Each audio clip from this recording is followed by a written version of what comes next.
At 2:47 a.m. my husband's message lit up my phone. "I'm at Claire's house. Pick me up or it's over." I said, "It's over then." A minute later, I forwarded his location to Claire's husband. By morning my ex was on my doorstep, teary, desperate and homeless. That's when I realized peace tastes better than revenge. "Your husband is at my house with my wife." Ryan Fitzgerald's voice came through my phone at 2:48 a.m., exactly 1 minute after I'd forwarded Sean's location to him. I'd been expecting Sean to call to beg to explain why he'd sent that ultimatum from Claire's house. Instead, I got Ryan calling from Dubai International Airport, his voice steady despite what I'd just revealed. "How long have you known?" he asked. "About 60 seconds longer than you," I replied, staring at Sean's message still glowing on my screen. "Pick me up or it's over." We both knew it had been over for months. This was just the official notification. The strange thing was, 3 weeks earlier, I'd sat next to Sean at my mother's dining table, still pretending we had something worth saving. That Sunday dinner haunts me now. Not because of what happened but because of how hard I was still trying to unsee the obvious. My mother Dorothy had made her famous pot roast, the one she only made for special occasions, and she kept going on about how perfect Sean and I were together. 4 years next month, she'd said, raising her glass of wine. "You two restore my faith in marriage." Sean had squeezed my hand under the table, his palm damp with what I now know was guilt. His phone buzzed every few minutes, and each time he'd glance at it, type a quick response with his free hand, then return to carving meat like nothing was pulling him away from us. But I saw how his shoulders tensed with each message, how his laugh at my brother Tom's fishing stories came a beat too late, forced and hollow. Before we continue with this story of betrayal and ultimate liberation, if you believe women deserve better than 2:47 a.m. ultimatums from cheating husbands, please consider subscribing. It's free and helps these important stories reach others who need them. That morning I'd found the receipt while doing laundry. Moat and Chandon, $127.43, purchased at 11:47 p.m. the previous Tuesday. He told me he was dealing with a server crash at the office that night. The paper was creased from being shoved deep in his jacket pocket, like evidence hidden in haste. I'd stood in our bedroom holding it, feeling something fundamental shift in my chest. Not heartbreak, not yet. Just the cold recognition that I'd been willfully blind. I tucked the receipt in my purse and said nothing during dinner. Watched him perform the role of devoted husband while my family ate it up.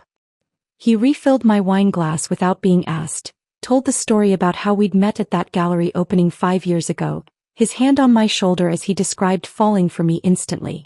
My mother smiled so wide. My father nodded approvingly.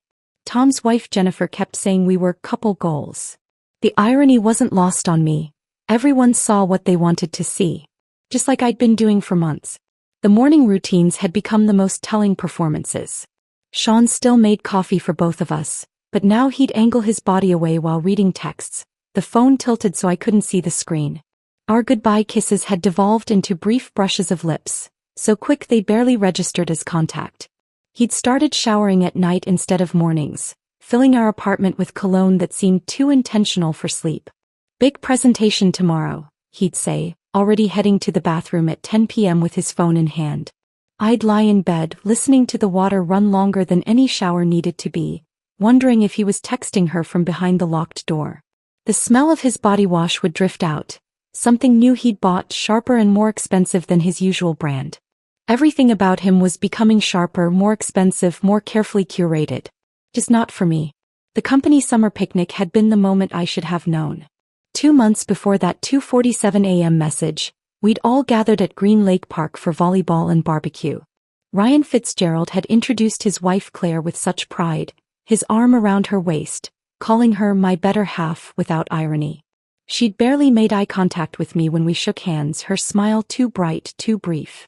But when Sean told his story about the Peterson account, the one he'd supposedly been working late on, Claire laughed like it was the funniest thing she'd ever heard.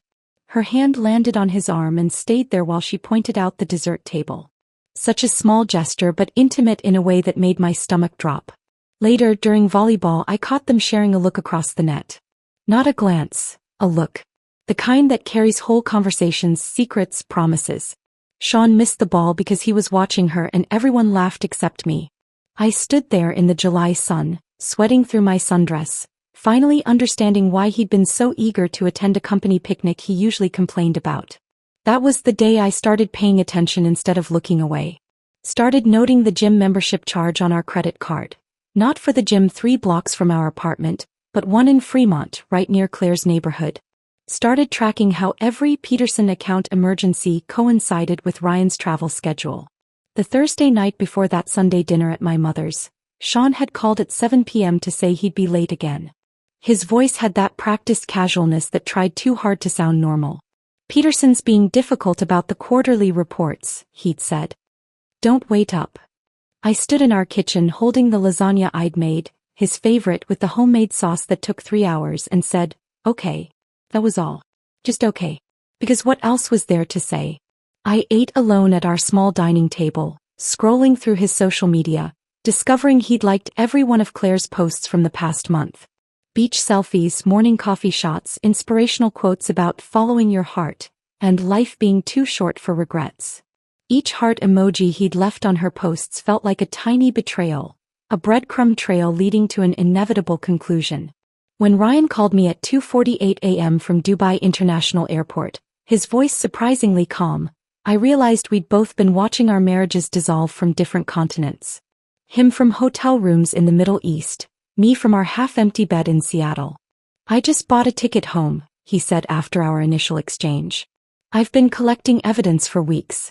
Madison, my sister, she's been sending me screenshots from Claire's Instagram stories. But I needed concrete proof. And I just gave it to you, I said, my voice steady in the darkness of our apartment. Christina, Ryan said, and I heard the weight of what came next. Thank you. For not letting me be the fool any longer than necessary. We ended the call without goodbye, 2 strangers united by the same betrayal, about to navigate the wreckage our spouses had created while we'd been trying to save marriages that were already dead. I sat there in the dark, Sean's ultimatum still glowing on my screen, and realized this moment had been building for months.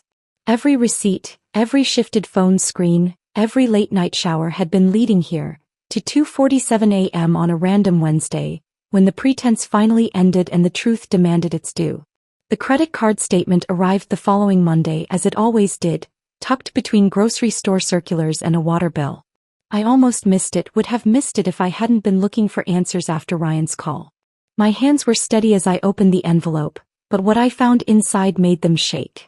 Fitcore Gym, monthly membership. $180. The address was in Fremont, nowhere near our Queen Anne apartment, but exactly 3 blocks from Claire's Colonial on Maple Avenue. Sean came home that evening with fresh energy, his dress shirt clinging to him in new ways.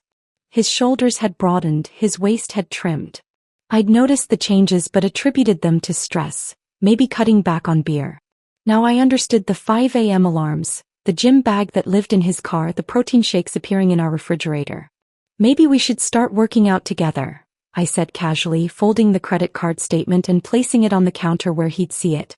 There's that new place on Pine Street running a couples special. He was washing an apple at the sink, his back to me. His shoulders stiffened. I actually prefer working out alone. It's my thinking time, you know? Before the day gets crazy. Right, I said. Fremont's pretty far for thinking time though. The apple stopped moving under the water. He turned off the faucet slowly, deliberately, then turned to face me. It's near the office. I go before work sometimes. His office was downtown, nowhere near Fremont. We both knew it. He bit into the apple anyway, the crunch too loud in our quiet kitchen, and walked past me to the living room. The credit card statement remained on the counter, untouched, unchallenged, a lie neither of us would address directly.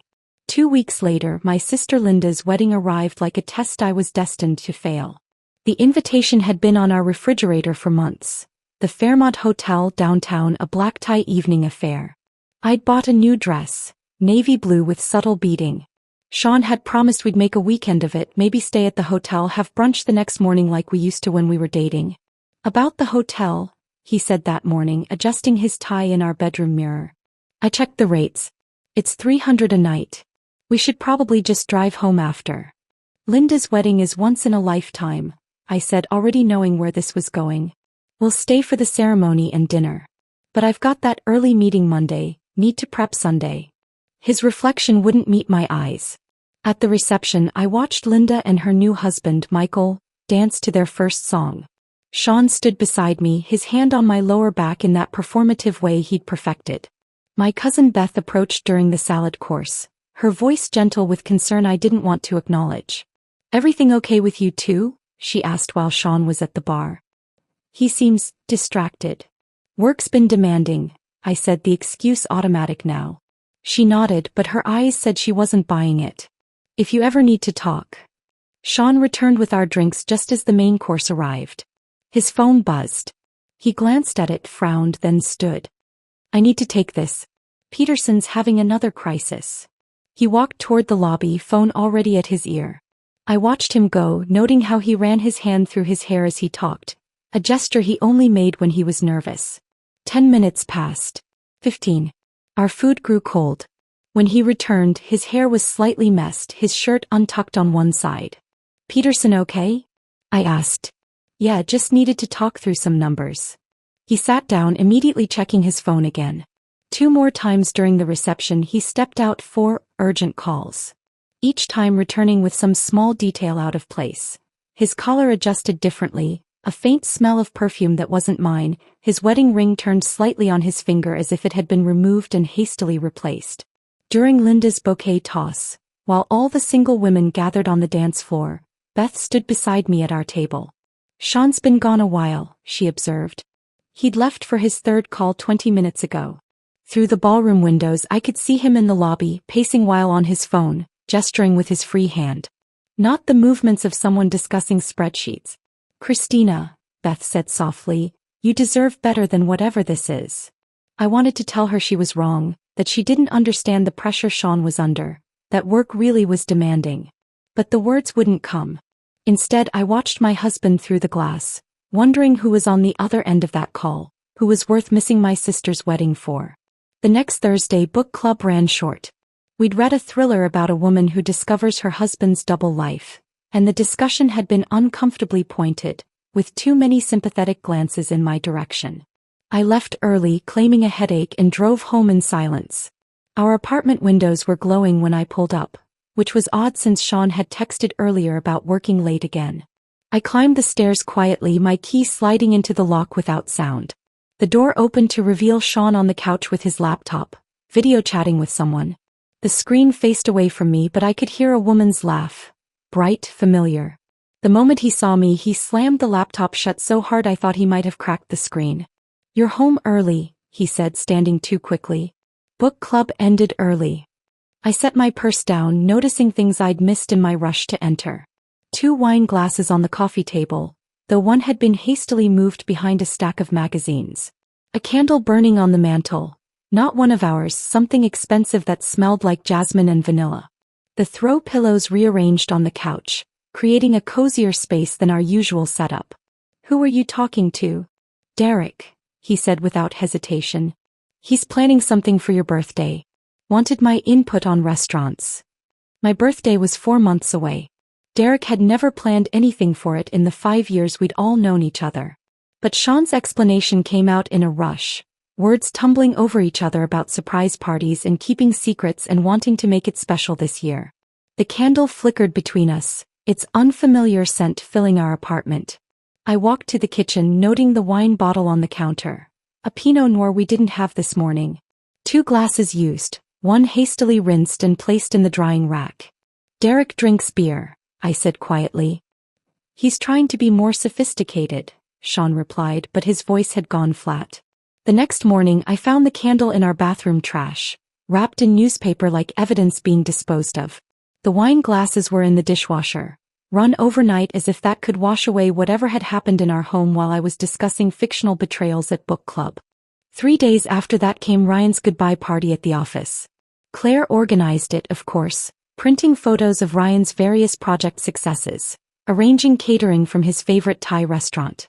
She wore a black dress that seemed too formal for an office party, her makeup perfect despite the tears she kept dabbing away with tissues. 6 months, she said to the gathered crowd, her voice breaking. 6 whole months without him. Ryan stood beside her, his arm around her waist, looking uncomfortable with her dramatic display. When he caught my eye across the conference room, something passed between us. A recognition, maybe, of performances we were both witnessing. As people started mingling, Ryan approached me near the coffee station. "Christina, I wanted to ask you something." He pulled out his phone, adding my number to his contacts. "Would you mind checking in on Claire occasionally? I know she says she'll be fine, but 6 months is a long time." Behind him, I watched Sean place his hand on Claire's shoulder, leaning in to whisper something that made her laugh through her tears. "Of course," I told Ryan, saving his number in my phone. "I'll keep an eye on things." The temperature had dropped to 38 degrees by the time I pulled into my parents' driveway on Thanksgiving, 3 months after Ryan's departure. The house glowed warm against the November darkness, windows fogged with kitchen heat. I sat in my car for a moment, checking my phone one more time. Sean's last text from 2 hours ago: "Running late. Start without me." My mother Dorothy had the dining room set for 8. The good china, cloth napkins folded into swans, her grandmother's silver candlesticks polished until they gleamed. She'd been cooking since dawn, the turkey a golden masterpiece surrounded by every side dish our family had ever loved. Tom and Jennifer were already there with their twins, my father Harold stationed in his recliner watching football, the house filled with the sounds of a normal family holiday. "Where's Sean?" my mother asked, not for the first time, as she handed me the green bean casserole to place on the table.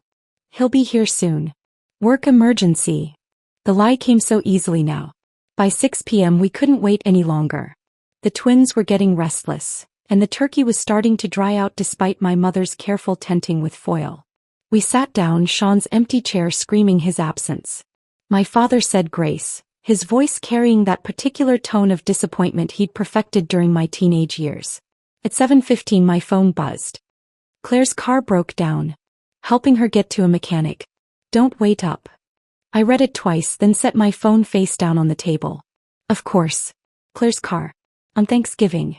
When every mechanic in Seattle was closed and Ryan was thousands of miles away in Dubai. The table had gone quiet, everyone pretending to focus on their plates while stealing glances at Sean's empty chair. "Is everything all right, honey?" My mother's hand covered mine, her touch gentle but her eyes sharp with concern. "Sean's helping a coworker with car trouble," I said, cutting my turkey into smaller and smaller pieces. My father set down his fork with deliberate precision. The sound echoed in the silence. He didn't say anything, he didn't have to. Harold Brennan had been married to my mother for 37 years. He'd never missed a family dinner for someone else's crisis. By 8 p.m., my mother was wrapping leftovers in aluminum foil, creating careful packages labeled with masking tape. "For Sean," she said, though we both knew he wouldn't eat them. She pressed a container of stuffing into my hands, then pulled me into the kitchen while the others watched football. "Marriage is hard work, sweetheart," she whispered, her hands busy washing dishes that didn't need washing. "But it shouldn't be this hard." The drive home felt endless. Every red light gave me too much time to think about where Sean really was, what he was really doing. Our apartment was dark when I arrived. Cold in that particular way that meant no one had been home all day. I put the leftovers in our refrigerator, still labeled in my mother's careful handwriting, and went to bed alone. Sean came home at 1 a.m., sliding into bed smelling like wine and someone else's perfume, his breathing deliberately steady as if he could fool me into thinking he'd fallen asleep immediately. The following Tuesday, I sat in Dr. Martinez's examination room, my blood pressure reading higher than it should be for a 32-year-old woman. She'd been my doctor for 6 years, had seen me through a miscarriage Sean and I never talked about anymore, knew my body's patterns better than I did. "The anxiety medication doesn't seem to be working," I told her, my hands twisted in my lap. "I can't sleep. My heart races randomly. I feel like I'm waiting for something terrible to happen." Dr. Martinez set down her tablet, her brown eyes studying me with that particular medical combination of clinical assessment and human concern. "Christina, is everything okay at home?" The question unlocked something I'd been holding so tightly it had calcified in my chest. The words tumbled out. The late nights, the gym membership in Fremont, the receipts for dinners I didn't eat, the way Sean looked through me now instead of at me. I talked about finding wine glasses for 2 when I'd been gone, about Claire's tears at Ryan's goodbye party, about Thanksgiving dinner with an empty chair. Dr. Martinez handed me tissues I didn't realize I needed, then sat back in her chair. "What you're describing sounds like situational anxiety caused by ongoing stress. I can increase your medication, but Christina, Medication can't fix a relationship that's causing you harm. She wrote 2 prescriptions. One for a higher dose of anxiety medication, another for a therapist named Dr. Sarah Chen. Then she pulled open a drawer and handed me several pamphlets. Recognizing emotional abuse, gaslighting in relationships, when love hurts. I'm not saying this is what's happening, she said carefully. But education is never harmful. And Christina, taking care of your mental health isn't admitting failure. It's choosing survival. I left with a paper bag full of resources I was too embarrassed to read in the parking lot. The therapy referral stayed in my purse for a week before I finally made the call. The next interruption to my careful denial came from Madison Fitzgerald, Ryan's sister. She called my work line on a Wednesday afternoon, her voice cautious like someone approaching a spooked animal. Christina, I hope I'm not overstepping, but I need to tell you something. My stomach dropped. Is Ryan okay? Ryan's fine. It's about Claire. And your husband. The office suddenly felt too small, the walls pressing in. I could hear my coworkers typing, living their normal lives while mine tilted off its axis. What about them? Claire has a private Instagram account. She thinks I don't follow it, but I do under a fake name. She's been posting things. Photos that suggest. God, I don't know how to say this. Just say it, Madison. There are photos of them together. Captions about finding happiness in unexpected places and, when you know you know. I took screenshots. I can send them if you want, or we could meet for coffee and... No. The word came out sharper than intended. I mean, thank you, but I can't. Not yet. Madison was quiet for a moment. I understand. But Christina, you're not crazy. What you're suspecting. Real. And when you're ready to see the proof, I'll be here. After she hung up, I sat at my desk, staring at my computer screen without seeing it. Janet from accounting stopped by to drop off some reports and found me like that, frozen. Honey, you okay? She asked, and something in her tone suggested she already knew the answer. By the time the corporate Christmas party rolled around 2 weeks later, I'd stopped pretending even to myself. The venue was beautiful. The Fairmont's ballroom decked in gold and silver, a jazz quartet playing standards, an open bar that Sean visited with increasing frequency. I wore a red dress I'd bought specifically to remind him I existed, but he barely glanced at me when I emerged from the bathroom at home. We arrived separately. He'd gone straight from work while I went home to change. When I walked in, I spotted them immediately. Sean and Claire by the dessert table, her hand on his chest, laughing at something he'd whispered in her ear. They weren't even trying to hide it anymore. During the CEO's speech about company values and integrity, I watched them drift toward each other like magnets. When the dancing started, they were on the floor for every slow song, his hand too low on her back, her face buried in his shoulder. Our coworkers pretended not to notice, but I caught the glances, the whispered conversations behind hands. Janet appeared at my elbow during "The Way You Look Tonight," pressing a gin and tonic into my hand. "My Uber's coming in 20 minutes. You're welcome to share it." I watched my husband sway with another woman to a song we'd danced to at our wedding. Claire's eyes were closed, a small smile on her lips. Sean's wedding ring caught the light as his hand moved up her back. The gold band I'd placed on his finger with such hope now just decorative metal, meaningless. "Make it 15 minutes, I told Janet. As we waited outside for the car, the December air sharp enough to cut, Janet squeezed my shoulder. "You know the whole office knows, right? We've all been wondering when you'd finally be done with his garbage." I thought about Dr. Martinez's pamphlets, about Madison's offer of screenshots, about my mother's careful leftovers and my father's disappointed silence, about the empty chair at Thanksgiving and the cold bed I'd returned to tonight. The slow unraveling was almost complete. Soon there would be nothing left to untangle. The Uber dropped me at home that night after the Christmas party, and I knew something fundamental had shifted. Not broken, shifted. Like tectonic plates realigning before an earthquake. I stood in our dark apartment, still wearing my red dress that Sean hadn't noticed, and made a decision. If my marriage was going to end, it would be on my terms. Victoria Lawson's office occupied the 17th floor of a glass tower downtown, all clean lines and muted colors that suggested expensive efficiency. I'd found her through a coworker's recommendation, whispered over lunch with the kind of careful tone people use when discussing cancer treatments. The Wednesday after Christmas, I sat across from her mahogany desk, watching her take notes in handwriting so precise it looked printed. "Tell me everything," she said, her reading glasses perched on her nose, pen poised over a legal pad. So I did. The gym membership in Fremont. The missed holidays. The overnight bags packed for late meetings. The Christmas party where they'd dance to our wedding song. Victoria's expression never changed, but her notes filled page after page, occasionally punctuated by small sounds of acknowledgement. "You've been documenting things?" she asked when I finished. I pulled out my phone, showing her the folder I'd created. Screenshots of credit card statements. Photos of receipts. Text messages with timestamps. A spreadsheet tracking Sean's work emergencies against Ryan's travel schedule. They aligned with disturbing precision. Victoria set down her pen and looked at me directly. "Christina, you've been smart. Smarter than most clients who walk through that door. The documentation will help, but we need to protect you financially before he knows what's coming." She explained Washington's divorce laws with the kind of clarity that made complex things simple. Community property. Spousal support. The apartment lease that thankfully bore only my name. A decision I'd made before marriage when my credit was better than Sean's. "You can legally remove him from the lease with 30 days notice since you're the sole leaseholder," she said, sliding a form across the desk. "I suggest you do it quietly. File it directly with your property management company. Don't tell him until you're ready for him to know." She gave me a list of tasks, each one a small act of revolution. Open my own bank account. Secure important documents. Change passwords on everything. Install security cameras, for safety, she said with a knowing look. Washington is a two-party consent state for audio recording, but video in your own home is perfectly legal.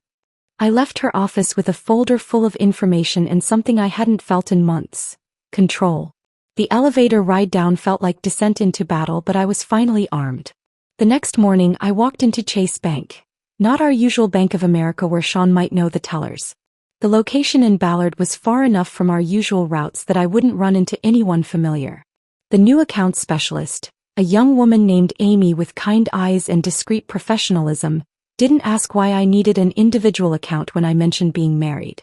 "We see this a lot," she said quietly, fingers flying across her keyboard. "Would you like paperless statements?"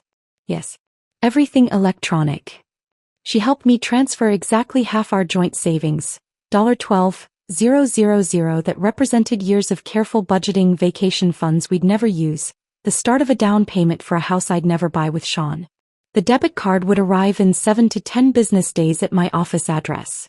The checks I'd never use went into my purse like evidence of a crime I was about to commit. Walking out of Chase, I felt my phone buzz. Sean asking what was for dinner. I texted back, "Working late tonight. Fend for yourself."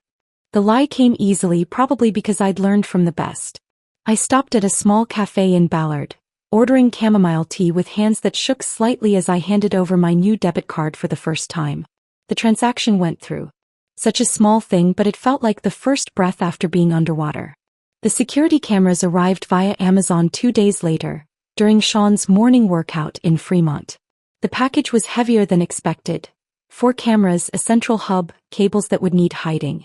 I'd watched 3 YouTube installation videos the night before while Sean slept beside me, learning about angles and blind spots and motion detection. The living room camera went up first, positioned to catch the front door and main space. Another in the kitchen, angled toward the dining area. One in the hallway facing our bedroom door. The 4th I tucked into the bookshelf, nearly invisible among my paperbacks, covering the area where Sean usually sat with his laptop. The app on my phone came alive with feeds from each camera. 4 squares showing our empty apartment from different angles. I could check them from anywhere, record footage, receive alerts when motion was detected. The first test came that very evening, Sean arriving home at 6 p.m., normal time, empty-handed. But the next Wednesday the cameras caught him packing an overnight bag at 3 p.m. when he was supposedly in back-to-back meetings. He folded his clothes carefully, the gray sweater I'd bought him for Christmas, his expensive jeans, the cologne he only wore for special occasions. The unexpected network of support began forming without my conscious effort. Janet from accounting had started forwarding me things without being asked. "Thought you should see this," her emails would say, attached with Sean's expense reports showing dinner for 2 at restaurants I'd never been to, charges at hotels during lunch hours, Uber receipts to addresses in Fremont. Marcus, our building's doorman, had taken to greeting me with extra warmth. One evening as I collected mail, he mentioned casually, "Your husband left pretty early this morning. Around 5 a.m. Hope everything's okay with that work emergency."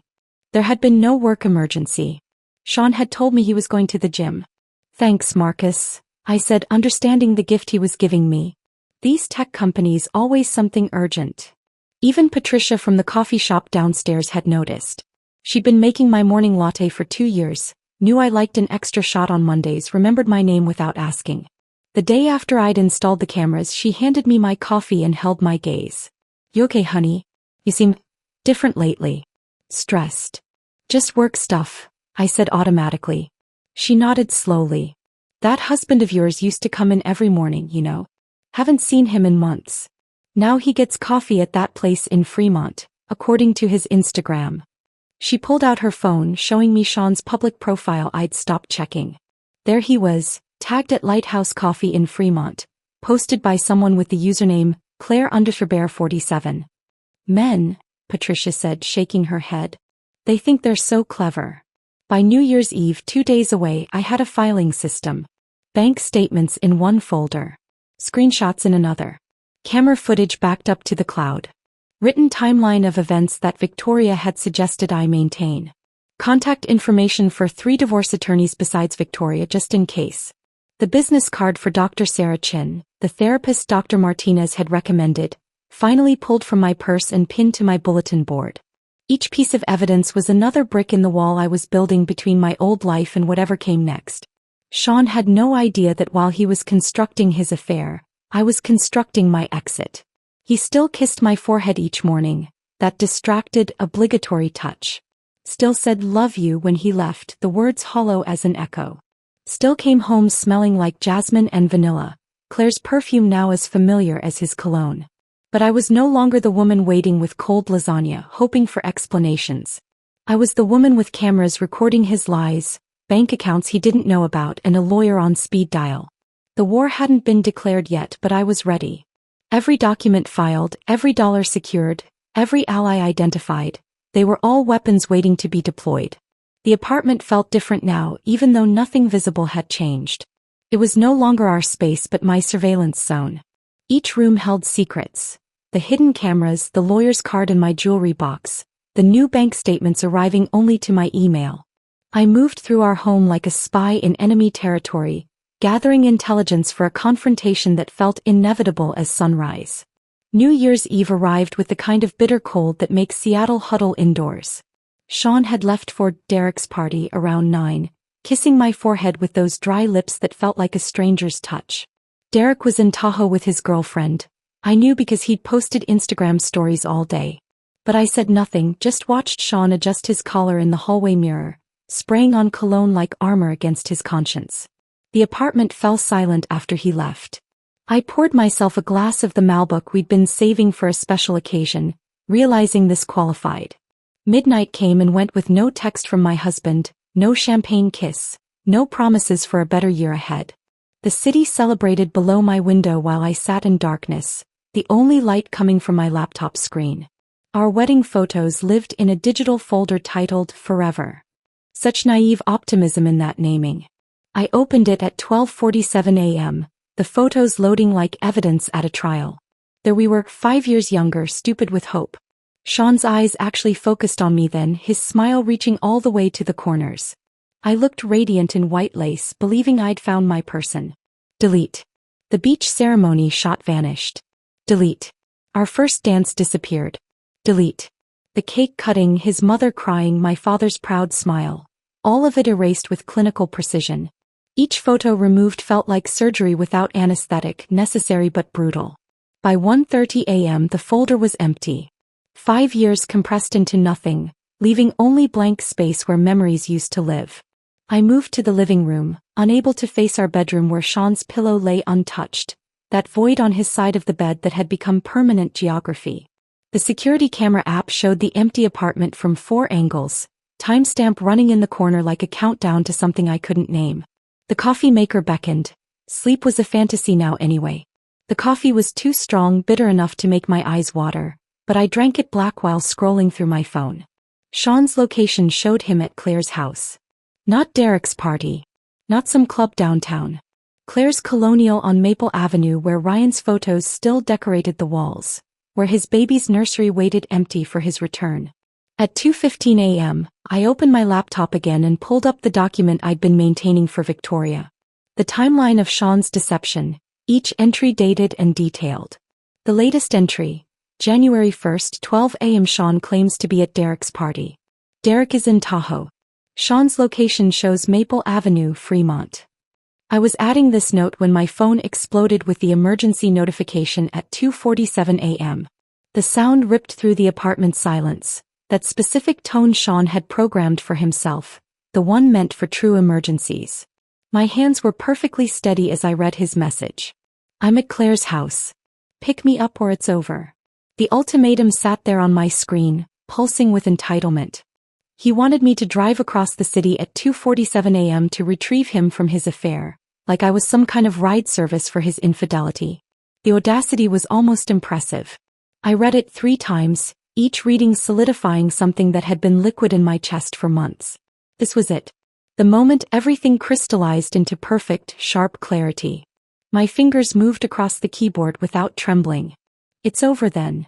4 words. No explanation, no emotion, just fact. But I wasn't finished. Ryan's contact information was already pulled up. We'd exchanged numbers at his goodbye party when he'd asked me to watch out for Claire. The irony of that request felt like dark poetry now. I forwarded Sean's location pin with surgical precision, adding a single line. Thought you should know where your wife is entertaining my husband at 2:47 a.m. You're in Dubai, right? The moment I hit send, Sean started calling. The phone lit up with his face. A photo from 2 years ago when he still looked at me instead of through me. I watched it ring, counted the vibrations against the coffee table, then declined the call. He called again immediately. Declined. Declined. Claire's number appeared next, then Sean again, then an unknown number that was probably Claire's landline. The phone became a lightning storm of desperate attempts at contact, buzzing and ringing and lighting up like a casino machine hitting jackpot. I picked it up, looked at the chaos of notifications, then held down the power button. The screen went black. The silence that followed felt sacred, like the moment after confession when sins are supposed to be forgiven. Except I wasn't seeking forgiveness. I was granting myself absolution. The bedroom welcomed me differently now. The bed seemed larger without the weight of waiting for Sean. His pillow no longer mocked me. It was just fabric and filling, meaningless without the person who should be using it. I slid under the covers, my body finding the center of the mattress instead of clinging to my designated side. For the first time in 6 months, maybe longer, I fell into real sleep. Not the fitful, half-aware vigilance I'd been calling rest, but actual deep sleep where the mind finally releases its death grip on consciousness. I dreamed of empty rooms with white walls, of painting them colors Sean would hate. Deep burgundy, midnight blue, that perfect shade of green that looks like forest shadow. I dreamed of silence without the underlying question of where he was, who he was with when he'd come home. Morning arrived with sunlight streaming through windows I'd forgotten to close the blinds on. No alarm needed. My body woke naturally at 7 a.m., refreshed in a way that felt foreign. The apartment was still silent, but it was a different quality of silence now. Peaceful instead of tense. Complete instead of waiting. I made coffee in the French press, taking time to measure the grounds precisely, to wait the full 4 minutes for it to steep. My phone sat on the counter, still powered off, a black mirror reflecting nothing. The urge to turn it on flickered and died. Not yet. This piece was too precious to shatter with whatever digital chaos waited inside. Instead, I sat at the kitchen table with my coffee and watched Seattle wake up below. People walking dogs, joggers defying the January cold, normal life continuing while mine had just detonated and reformed into something unrecognizable. The coffee tasted perfect, not too bitter, not too weak. Everything felt sharper, more defined, like I'd been looking at life through frosted glass and someone had finally cleaned it. At 8 a.m. I finally powered on the phone. It vibrated for 30 seconds straight, notifications piling up like accident victims. 23 missed calls. 57 text messages. 19 voicemails. The numbers felt like a score in a game I'd already won. Sean's first voicemail, timestamped 2:48 a.m. Baby, Please, I can explain. It's not what it looks like. Claire had too much to drink at a party and I was just making sure she got home safe. Please call me back. Claire's voicemail, 3:15 a.m. sobbing, "You vindictive witch. You've ruined everything. Ryan's coming home. You've destroyed my life." But the one that made me smile, actually smile, was Ryan's 3:45 a.m. "Christina. I'm at Dubai International Airport. I've booked the first flight home. My lawyer will be in touch about the evidence. Thank you for having the courage to do what needed to be done." I set the phone down on the kitchen counter, Ryan's voicemail still echoing in my mind, when I heard footsteps on the stairs outside. Heavy, uneven, like someone climbing who hadn't slept. Through the peephole, I saw Sean standing there at 8:15 a.m., looking like someone had assembled him from spare parts of the man I'd married. His shirt was the same one from last night but wrinkled beyond salvation, half-tucked, with a coffee stain spreading across the chest. The gas station cup in his hand shook slightly, plastic lid not quite secure, threatening to spill. I opened the door but didn't step aside to let him in. The January morning air rushed between us, carrying the smell of his desperation, stale alcohol, Claire's perfume, and the particular sourness of panic. "Chris, thank God," he started, moving forward like he belonged inside. I held up my hand. "You can say what you need to from there." His face did something complicated. Surprise, hurt, then anger cycling through like channels on a broken TV. "It's my apartment too." "Actually, it's not." I pulled the document from the side table where I'd placed it days ago, knowing this moment would come. "You were removed from the lease last week. 30 days notice was filed with management on December 28th. You have until January 27th to collect your belongings." The paper trembled in my extended hand. He didn't take it, just stared like I'd spoken in a foreign language. The gas station coffee slipped from his grip, hitting the concrete hallway with a splash that looked like modern art, dark liquid spreading in directions that made no sense. You can't do that. The apartment's in my name. Always has been. My credit, my deposit, my signature. You're listed as an authorized occupant, which I had legally revoked." Victoria's words came through my mouth, calm and precise. "Your belongings will be available for pickup by appointment." His legs seemed to give up their structural duty. He leaned against the doorframe and for the first time I saw him clearly. Not the marketing executive with the easy smile, not the husband who'd charmed my family, not even the cheater who'd been living a double life.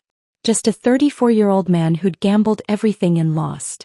"Claire kicked me out," he whispered. "The moment Ryan called her from Dubai. She literally threw my clothes on the lawn. Said I wasn't worth losing her marriage over. Said I was just entertainment while Ryan was gone." I wanted to feel something. Sympathy, vindication, even pity. But there was only the cold observation of fact, like watching a nature documentary about predators becoming prey. My phone buzzed. Madison Fitzgerald calling. "I should take this," I said, starting to close the door. "Christina, please." "Your mother knows some good hotels," I said, then shut the door with the soft click of finality. Madison's voice burst through the moment I answered. "Christina, you have to hear this. Claire completely lost it.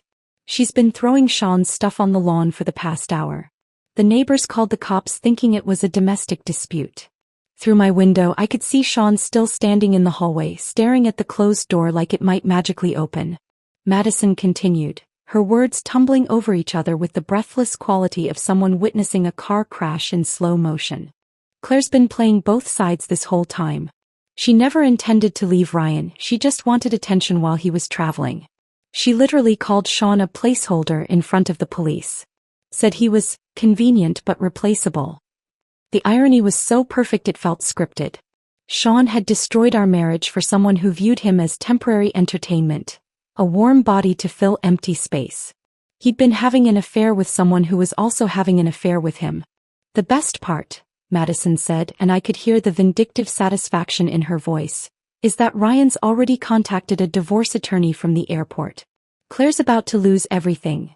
The house is in his name, the cars, even her credit cards are all authorized user status on his accounts." After Madison hung up, I made myself breakfast. Real breakfast, scrambled eggs, toast, orange juice. Not the coffee and anxiety diet I'd been surviving on for months. I was halfway through eating when my phone rang. Jennifer Colton, HR director at Sean's company. At our company technically, though I worked in a different department. Christina, I apologize for calling on a holiday, but this is urgent. We've received some concerning information about expense report irregularities involving Sean and Claire Fitzgerald. I understand you might have documentation that could help our investigation. I set down my fork. What kind of documentation? Receipts, credit card statements, anything showing personal expenses charged to company accounts. We've received an anonymous tip with Instagram screenshots, but we need to verify the timeline. Anonymous tip. Madison had been busy. I have everything, I said. Dates, amounts, locations. All cross-referenced with supposed client meetings that never happened. Jennifer's relief was audible. Could you email those to me today? We're opening a formal investigation Monday morning. I spent the next hour compiling everything. Every receipt from the Fremont gym. Every dinner charge from evenings Sean claimed to be working. The pattern was damning. Over 6 months of systematic fraud, using company resources to fund an affair. The timestamp showed my email sent at 10:47 a.m. By 11:30, Sean's mother Patricia was calling. I almost didn't answer, but something made me want to hear what she'd say. Patricia Brennan had always been a force of nature, the kind of mother who believed her son could do no wrong, who'd made excuses for every failure, every shortcoming, every red flag I'd tried to discuss with her over the years. How could you? She launched in without preamble, her voice shaking with tears and rage. He's standing in my driveway destroyed because you couldn't forgive one mistake. Patricia, I said, keeping my voice level, it wasn't one mistake. It was 6 months of calculated deception. He was at another woman's house at 2:47 this morning. He's confused. He needs support, not abandonment. Marriage is about working through problems. He made his choice. Repeatedly. For months. Her tears transformed into something harder, meaner. You're heartless. Absolutely heartless. Throwing him out like garbage, destroying his career, humiliating him publicly. Heartless, I repeated, tasting the word. Patricia, heartless is what he did to me while Claire's husband was overseas working to support his family. Heartless is lying every single day for 6 months. Heartless is sending me an ultimatum from his affair partner's house at 2:47 a.m. You're going to regret this, she hissed. I'll make sure everyone knows what kind of person you really are. You'll pay for destroying my son. Your son destroyed himself, I said. I just stopped enabling it. The line went dead. I deleted her number from my phone, another small act of liberation. By noon my security camera app showed movement.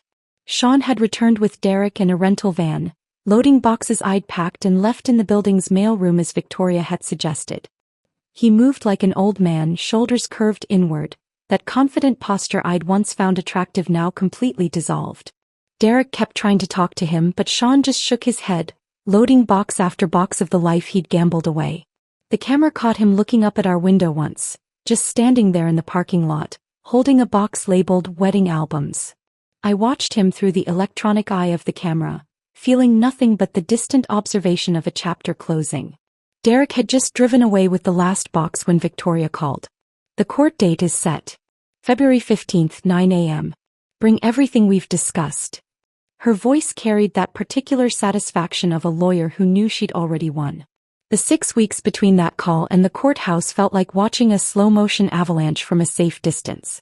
Sean hired an attorney, some budget lawyer from a strip mall who specialized in DUIs and quick divorces.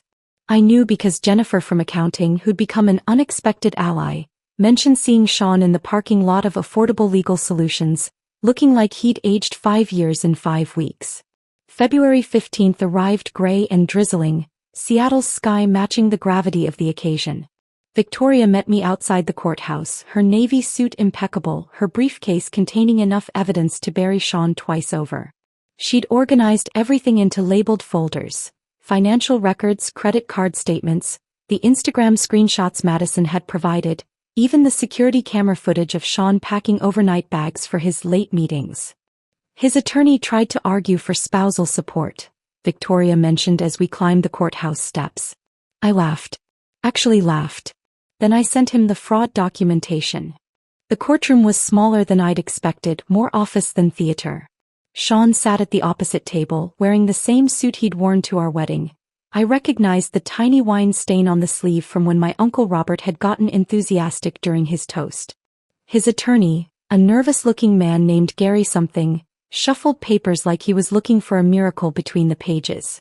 Judge Patricia Nakamura presided with the kind of no-nonsense energy that suggested she'd seen every possible version of marital disaster. Victoria presented our case with surgical precision. Each receipt projected on a screen. Each Instagram screenshot time-stamped and verified. The credit card charges to hotels during lunch hours. The gym membership in Fremont. The systematic pattern of deception laid out like a map of betrayal. Your Honor, Victoria said, placing another folder on the judge's bench. The respondent used marital assets to fund his extramarital relationship. Washington law is clear on dissipation of assets. Every dinner, every hotel room, every gift purchased for Ms. Fitzgerald represents money stolen from the marital estate. Sean's attorney tried to object, argue, minimize. But what defense could stand against receipts, screenshots, and Sean's own expense reports showing he'd charged affair dinners as client meetings? Judge Nakamura's expression grew colder with each piece of evidence. When Victoria showed the security footage of Sean packing bags while claiming to work late, the judge actually shook her head. Mr. Brennan, she said, looking directly at Sean, did you believe your wife wouldn't notice $18,000 in unexplained charges over 6 months? Sean mumbled something about stress and mistakes. The judge cut him off. These aren't mistakes. This is systematic deception and financial fraud against your spouse. The ruling was everything Victoria had promised. The apartment remained mine. The savings mine. Half of Sean's 401k transferred to me.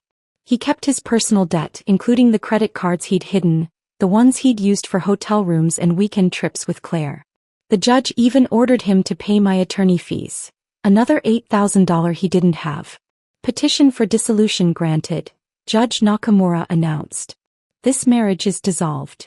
Walking out of that courthouse officially divorced, felt like stepping out of a dark theater into daylight. Victoria shook my hand, told me I'd been the ideal client. Organized, rational, with evidence that made her job easy. Sean stood by his car in the parking lot, looking at papers his attorney had given him. For a moment, our eyes met across the rain-slicked asphalt. Then I got into my car and drove away, leaving him standing there like a memorial to his own destruction. 2 months later, March brought unexpected sunshine and a text from Ryan Fitzgerald. Coffee? I owe you a proper thank you. We met at a small place in Wallingford, neutral territory away from both our old lives. Ryan looked healthier than I'd expected. Dubai's sun had given him color, and the absence of Claire's chaos had restored something younger in his face. He stood when I arrived, a gesture Sean had stopped making years ago. You saved my life, he said without preamble once we'd ordered. I would have spent years funding her affairs, thinking I was the problem. We saved each other, I corrected. Your call at 2:48 a.m. confirmed I wasn't losing my mind. He laughed, not bitter but genuinely amused. Claire's still posting on Instagram. Motivational quotes about rising from ashes and finding yourself through adversity. She's living with her mother in Tacoma, working part-time at a yoga studio. I pulled out my phone, showing him Sean's latest LinkedIn post about professional pivots and learning from failure. We both laughed then, the free sound of people who'd survived the same storm. He tried to contact me, Ryan said, stirring his coffee. Sean wanted to compare notes about Claire. Like we were going to form some kind of pathetic support group for men who'd been played. What did you tell him? Nothing. Blocked his number. I'm not interested in bonding over mutual stupidity. We talked for 2 hours, comparing divorce settlements, sharing the absurd details that only people who'd been through the same specific disaster could appreciate. Before leaving, we exchanged numbers, not romantically, just as fellow survivors who might occasionally need to confirm that yes, it had really been that insane. The next test came at family dinner that Sunday. I'd finally told my parents and Tom everything. Not the sanitized version I'd been feeding them, but the whole truth. The 2:47 a.m. message, Claire, the investigation, all of it. Tom's knuckles went white around his beer bottle. I knew something was off at Thanksgiving. I should have. You couldn't have done anything, I interrupted. My mother had gone through her own stages of processing. First, disappointment that the marriage had failed. Then, as the details emerged, A transformation into protective fury I hadn't seen since high school when a teacher had unfairly failed me. "I'm updating the Christmas card photos," she announced over dessert. "Already removed him from the last 3 years. Photo editing is wonderful these days. Mom, you don't have to erase history." "Yes, I do." He erased himself from this family the moment he chose another woman over my daughter. My father raised his wine glass. "To Christina's freedom." They all raised their glasses. Tom, Jennifer, even the twins with their juice boxes. The warmth of their support filled spaces in my chest I hadn't realized were cold. 3 weeks after that dinner, I ran into Derek at Whole Foods. Sean's best friend, former best friend, looked uncomfortable between the organic produce and our unexpected encounter. He was buying ingredients for what looked like a dinner party. Good wine, expensive cheese, the kind of spread Sean used to insist we serve when entertaining. "Christina," he said like my name was a question. "Derek. I should tell you, Sean's in Portland now. Working at a startup with our friend from college. Entry-level marketing. Entry-level. After 6 years as a senior account manager. The fall was complete." "He's dating someone," Derek continued, clearly uncomfortable but feeling obligated to share. 24, just graduated. Thinks he's worldly and sophisticated." I felt nothing. Not jealousy, not pity, not even satisfaction. Just the neutral observation of information that no longer affected my life. "I hope she's smarter than I was," I said, meaning it. Derek shifted his weight. "He talks about you sometimes. Says he wants closure to explain." "There's nothing to explain. And closure isn't something he gets to take from me. It's something I gave myself at 2:47 a.m. when I chose to stop participating in his games." I left Derek standing there with his party supplies, understanding finally that indifference was the most complete form of closure possible. The Whole Foods encounter with Derek lingered for about 10 minutes before dissolving like sugar in rain.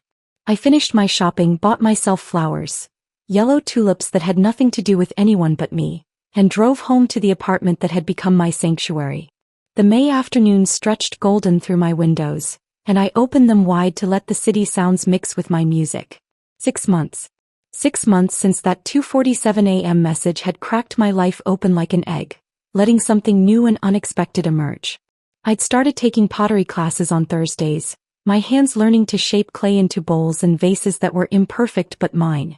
I joined a hiking group that met Sunday mornings, discovering trails I'd never explored during my married years when weekends meant waiting for Sean to decide our plans. The first Saturday of June arrived with unusual sunshine, the kind that brings all of Seattle outdoors. Pike Place Market bloomed with crowds, and I wandered through slowly, no schedule pressing me forward.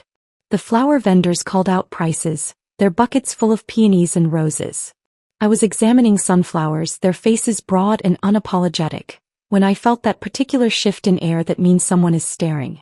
Sean stood 20 feet away, near the fish-throwing station, his hand on the lower back of a young woman who looked fresh out of college. She had that shine of untested optimism, gazing up at him while he pointed at something in the market. Her sundress was the kind of hopeful yellow that suggested she believed in happy endings. I recognized her expression. It was mine from 5 years ago, before I learned that some men treat love like a convenience store, taking what they need and leaving when something better opens down the street. He saw me. His hand dropped from her back, his body turning slightly toward me like a compass finding north. For a moment I thought he might approach, might try to create some scene from a movie where exes exchange meaningful words. His mouth opened, forming the shape of my name. I turned back to the sunflowers. "I'll take 6, I told the vendor, pulling cash from my wallet. Behind me I could feel Sean's presence like weather changing, but I didn't turn around. The vendor wrapped my sunflowers in brown paper, tied them with twine, and handed them over with a smile. I walked past the fish throwers, through the crowd where Sean still stood frozen, his new girlfriend now tugging at his arm with questions I could imagine but didn't care to hear. My indifference wasn't performed. It was as real as the sunflowers in my arms, as solid as the ground beneath my feet. Sean had become a stranger whose story no longer intersected with mine, and that truth tasted like freedom. Monday morning brought Jennifer Colton to my office. Not my cubicle but my actual office, the promotion having materialized in April like a reward for surviving with grace. "The board met Friday," she said, closing the door behind her. "They're creating a new position, Director of Compliance and Ethics. The job is yours if you want it. I set down my coffee carefully. Why me? Because you handled the investigation with complete professionalism while your personal life was imploding. Because you maintained your work quality when lesser people would have collapsed. Because the board believes someone who can navigate that level of personal crisis while protecting company interests is exactly who should be preventing future incidents. The irony was almost poetic. Sean's fraud had created the need for this position, and my survival of his betrayal had qualified me to fill it. The salary Jennifer mentioned made me grateful I was sitting down, enough to not just survive but actually thrive, to travel, to save, to never again be financially dependent on anyone. There's one more thing, Jennifer added. The corner office on 17 is yours. The one overlooking Elliott Bay. After she left, I stood in what would be my new office, watching ferries cross the water like slow-moving promises. Success tasted different when you'd earned it, not in spite of disaster but because of how you'd handled it. Every spreadsheet I'd completed while my marriage crumbled, every meeting I'd run while my life rearranged itself, it had all counted. That evening, Seattle delivered one of its signature summer rainstorms, the kind that arrives suddenly and leaves everything clean. I opened every window in my apartment, letting the rain-scented air fill the space. The apartment had transformed since January. New art on the walls, pieces I'd chosen without committee, colors Sean would have called too bold. Plants everywhere, thriving in corners where his gaming setup used to dominate. Books stacked on surfaces because I no longer had to keep everything magazine perfect for someone who didn't notice anyway. I found myself in the closet, pulling out the folder Victoria had given me at our final meeting. The divorce decree, official and stamped, felt like ancient history even though it was only months old. I considered throwing it away but instead tucked it back in the folder. Not as a reminder of pain but as proof of survival. The rain intensified and I made tea, settling into the couch that was now arranged for one person's comfort, not two people's compromise. My phone sat silent on the coffee table, no longer a source of anxiety, wondering who Sean was texting when he'd come home, what excuse he'd offer. Just a device that connected me to people who actually wanted my presence. That's when the understanding arrived, complete and sudden like the rain. The 2:47 a.m. message hadn't been a destruction. It had been a gift wrapped in barbed wire. Sean's ultimatum, pick me up or it's over, had forced me to make the first honest choice I'd made in months. Maybe years. I'd chosen myself. Not revenge, though that would have been easy. Not the dramatic confrontation that movies suggest we need. Just the simple revolutionary act of saying, it's over then, and meaning it. The peace I felt now wasn't the absence of conflict. It was the presence of truth. Every room in my apartment breathed with honesty. Every plan I made included only my own desires. Every morning arrived without the weight of wondering what lies I'd have to navigate. Revenge would have required continuing to engage with Sean's chaos, spending energy on someone who'd already taken too much. But consequences? Those had arrived naturally, like rain after drought. His job lost to his own fraud. His mistress discarding him once the thrill evaporated. His reputation destroyed by his own documented choices. I hadn't needed to orchestrate anything. Truth has its own momentum.